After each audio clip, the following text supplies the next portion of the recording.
like if you found the video valuable. Mia hadn't planned on staying long. The cottage was only meant to be a temporary retreat while she sorted out her grandmother's estate. Nestled on the edge of a sleepy village, the ivy-covered home whispered memories through its wooden walls and creaky floors. 3 days into cleaning, she found the attic key. It had been taped to the back of an old photo frame.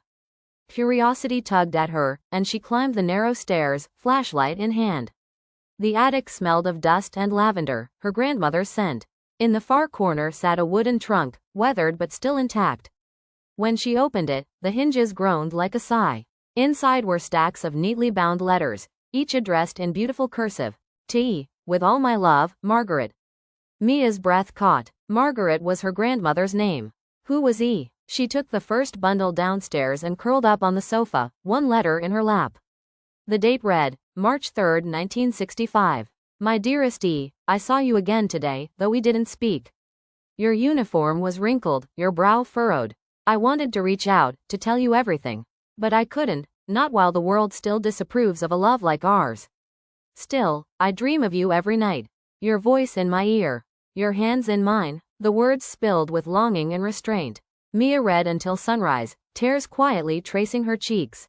The story unfolded slowly. Margaret had fallen in love with a man named Elijah during a time when their relationship, likely due to race, class, or some other barrier, had to be hidden. As the days passed, Mia couldn't stop reading.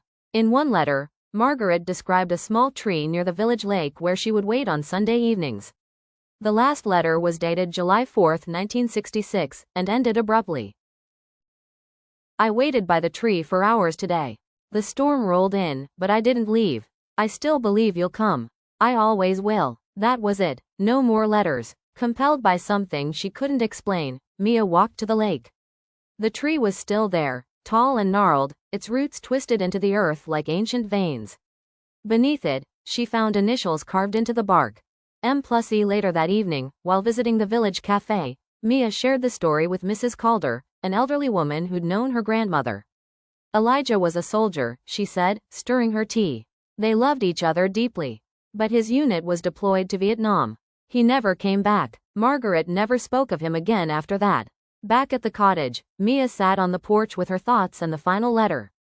The moon was full, casting silver light across the garden.